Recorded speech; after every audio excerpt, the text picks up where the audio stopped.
Saludos para todos, yo soy Freddy. Hola, ¿cómo están? Yo soy Paul, ¿no? Bueno, Qué hoy gusto estamos, Y, saludarlos.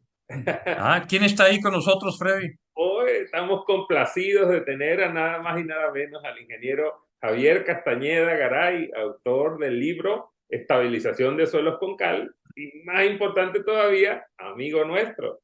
Bienvenido, Bueno, Javier. lo que hay que decir es que Javier, aparte de ingeniero, es químico, o nada más eres químico, Javier. Ingeniero químico y ya también con la maestría en diseño, construcción y explotación de carreteras. Bueno, ahí está. Eso hace que Javier se esté civilizando, ¿no? Un poco y saliendo de estos asuntos de la química. Porque este podcast pues tiene que ver con suelos, con asfaltos, con carreteras y con mucho cash, ¿no, Freddy? Sí, así es. Y para este episodio número 2, luego del éxito del primer episodio, muchas gracias a todos por su apoyo y comentarios. Vamos a hablar sobre el corazón de los suelos, que tiene que El ver. corazón de los suelos. Esto es importante porque bueno, todos los que tienen que ver con problemas de infraestructura, ¿no? ¿No? Y tienen que cimentar en un suelo complicado, pues seguramente nos van a entender muy bien, ¿no? O sea, ¿por qué? O sea, ¿de dónde es el corazoncito de los suelos? A mí me gusta decir eso, ¿no? O sea, el corazoncito de los suelos, ¿no? Y Javier está aquí para explicarnos un poco si el corazón de suelos está en su química, Javier. ¿Qué nos dices? Pues mucho tiene que ver y a mí me llama mucho la atención cuando hago los recorridos de campo, pues siempre sí es importante sentir el suelo, ¿no? Porque algo ayuda a la percepción, física, pero debemos de entender también lo limitados que estamos en eso. Bueno, si nos ponemos a, a pensar que una celda unitaria de un filosilicato, estamos hablando de nanómetros, pues yo no veo quién pueda tener esa sensibilidad de sentir nanómetros con sus manos o las arcillas que estamos hablando de 3 micras, ¿no? Yo no puedo, pero parece que mi suegra sí podía, ¿no? Sí. Javier, cuando tú estás en estos recorridos de campo y estás con ingenieros civiles, qué nos recomiendas a nosotros desde tu perspectiva química y de una persona que también ve el tema de la infraestructura? ¿Qué nos recomiendas a nosotros de aprender sobre la química, conocer qué ensayos podemos practicar en el campo, en el laboratorio, que nos acerquen a entender mejor este corazón de los suelos que es la química? Pues yo diría, hay que aprender a leer los suelos. Y como Ah, decía caray, ¿no? Terzaghi, ¿En qué ¿cómo los vamos idioma? ¿En a, qué idioma? los vamos a leer? Como decía Terzaghi, yo prefiero el resultado de un laboratorio que la opinión de 1000 expertos. Entonces, Ok. a través de las pruebas y conociendo el alcance y la limitación de cada una de las pruebas.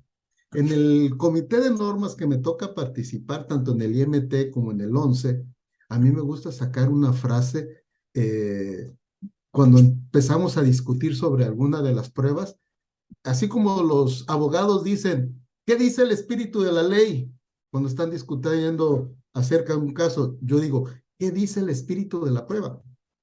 O sea, la prueba de los límites de consistencias, compartimos por ahí un artículo, Paul, sobre los orígenes, cómo se formó y qué interesante es ver, si queremos entender la plasticidad, pues debemos entender qué entendía por plasticidad Atterberg y cómo a través de andar jugando con ciertas pruebas llegó a esos ensayos que después los trasladamos a esos parámetros que nos dan una lectura del suelo, ¿no? Hay que decir que Atterberg era un agente de ciencia del suelo, ¿no?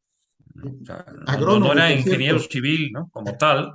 A él le interesaba el suelo desde el punto de vista de sustento de la vida misma, ¿no? De materia orgánica, ¿no? Sí, así es. Y es suficiente entonces la plasticidad?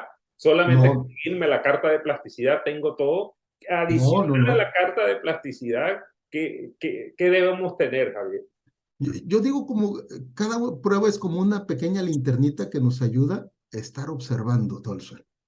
Entonces necesitamos ver de diferentes puntos de vista y con diferentes tipos de ensayos. Y yo soy muy partidario de las pruebas que nos indican desempeños más que características. porque a final de cuentas, ¿qué es lo que estamos esperando? Ver cómo se va a comportar un suelo en su desempeño de acuerdo a su utilización. Por Lo eso cual es de nos que, lleva a la importancia de tener claro ese punto para el proyecto en el que estemos trabajando, cuáles son esas propiedades que nos interesan e ir hacia atrás para ver aquellos indicadores, aquellas señales que nos empiezan a susurrar un poquito al oído qué es lo que puede pasar. mira, yo aquí agregaría una cosa muy interesante. Estamos hablando de Atterberg. Es una prueba de 1911, más de 100 años. O sea, ¿cómo ha cambiado la tecnología, digamos, en los últimos 10? No digamos en los últimos 100. Entonces, ¿qué tan abiertos estamos a nuevas pruebas, a nuevas formas, a nuevos métodos de ensayo para entender mejor los materiales con los que trabajamos? Porque a veces como que nos casamos mucho con lo que estamos acostumbrados y perdemos de vista. Casi la mayoría de las pruebas fundamentales de geotecnia están cerca de cumplir 100 años, ¿eh? Sí, y en cuanto a las pruebas de desempeño, por ejemplo, si tengo geotecnia, el proyecto en el que estoy trabajando es enteramente geotécnico, soporte de estructura, ¿cuáles son esas pruebas de desempeño que recomiendo? Para mí la fundamental es, y ya lo he visto que ustedes los han dicho en otros foros, irnos a módulos. Lo más evidente que vamos a tener esa relación esfuerzo-deformación, que es lo que queremos saber. ¿Qué tanto se van a desformar nuestros suelos a partir de los esfuerzos a los que va a ser sometido? Bueno, así es, ¿no? Y aquí no hay que olvidar, y es muy importante, que esta relación esfuerzo-deformación en suelos depende del nivel de esfuerzo. Esto es fundamental y se suele olvidar porque materiales como el acero o el concreto hidráulico tienen poca dependencia de nivel de esfuerzo. Y en cambio, en nuestros suelos es fundamental, porque en algunos casos vamos a estar en deformaciones bajas. El problema es uno. En otro lado vamos a estar en deformaciones altas, cerca de la falla. Y el problema es otro. Ok. Y aquí también hay que hablar entonces de estos niveles de esfuerzo, pero también hay que hablar, si estamos en términos del suelo, si vamos a estudiar el suelo como no saturado o como si está completamente saturado. Ah, Dentro de la... ya luego sacas el as bajo la manga. Y mira, algo que estuvimos haciendo mucho en el IMT con Paul, empezar a estudiar para eventos extremos, para condiciones que normalmente no son observadas, pero que a final de cuentas el suelo así se va a desempeñar. Entonces, ¿qué tan importante deberá ser modificar los diseños para zonas como Tabasco, como Chiapas, que son muy afectadas por ciclones, que esas lluvias atípicas, qué típicas se están volviendo, ¿no? Pues ya Exacto. todo es atípico aquí, caray, ¿no? Sí, sí. Y entonces, bueno, también tenemos los tipos de suelos, pues los gruesos, los finos, tenemos unos problemas en suelos cohesivos, arcillosos, limos con plasticidad, pero tenemos otros problemas con suelos que son enteramente granulares. Entonces, también escoger las pruebas para cada uno de ellos, las condiciones, eso también. Sí, y eso nos lleva a suelos expansivos, colapsables, corrosivos, licuables, blandos y N cosas más una más, ¿no? Exacto, y como vamos precisamente en el tiempo de conversar sobre esos problemas, empecemos a hablar de problemas, que relátenme, yo les propongo que relátenme problemas difíciles que se han conseguido de suelos en sus experiencias profesionales, yo les tengo otras guardaditas, pero comencemos, Javier, dime qué problema difícil te has conseguido que nos puedas relatar aquí para nuestro público. Mira, suelos divertidos, diría yo. Me gusta eso, me gusta.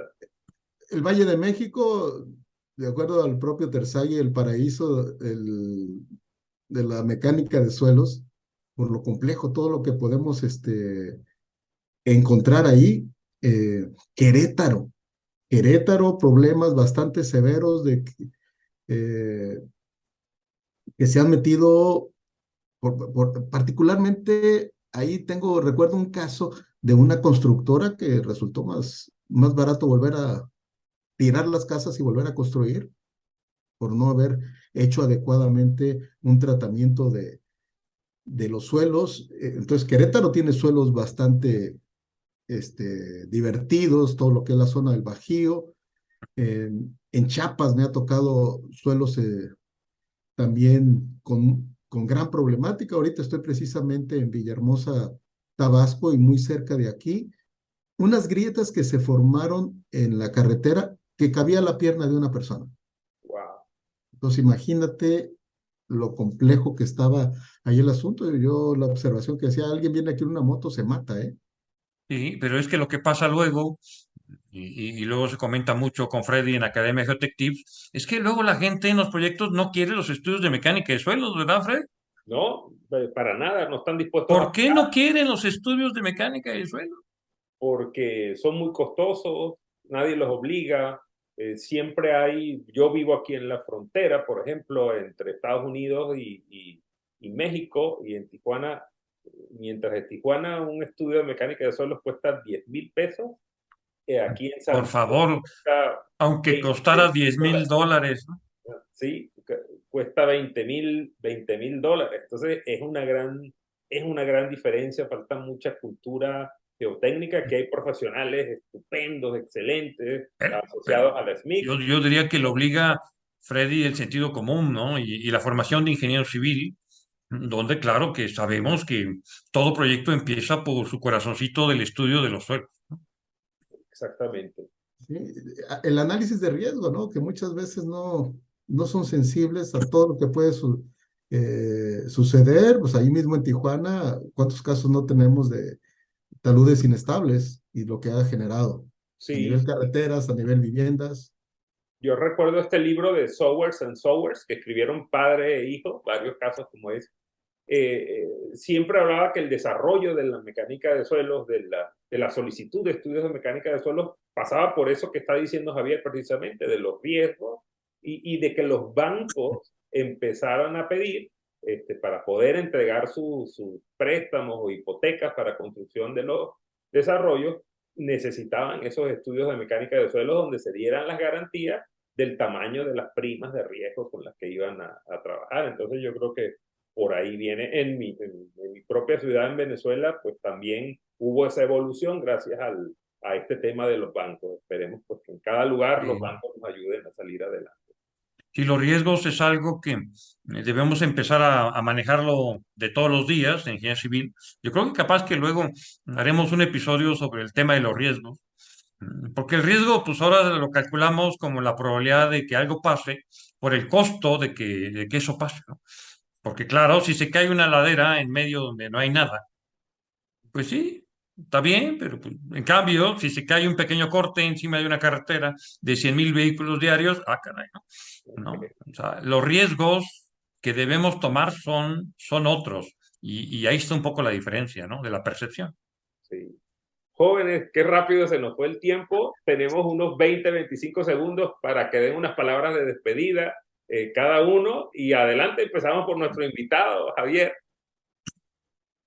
Pues después de agradecer nuevamente esta gran invitación de estar con dos grandes amigos y dos personas que respeto mucho técnicamente, invitar a nuestro auditorio que empiecen a estudiar ciencia de los suelos, porque les va a cambiar mucho la perspectiva, cómo emocionarse cuando vean un suelo y dejar de pensar de que este suelo es muy parecido a aquel, ¿no? Las sorpresas que se pueden llevar por aquellas cosas que no podemos percibir, como la propia química, qué sales están por ahí incluidas, qué tipo de minerales podemos tener que nos puede cambiar totalmente el comportamiento. Muy bien, Y los joven. invitamos a que nos escriban, Freddy, a nuestro correo electrónico, que ahí verán que aparece en pantalla. Háganos sus preguntas. De veras que las responderemos con mucho gusto, en la medida de nuestras posibilidades. Y si no, pues le preguntaremos a los que sepan más, ¿no? Bueno, aquí nos estaremos viendo, ¿no, Freddy?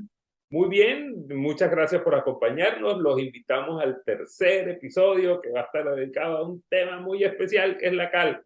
Nos vemos en el siguiente y gracias y hasta pronto.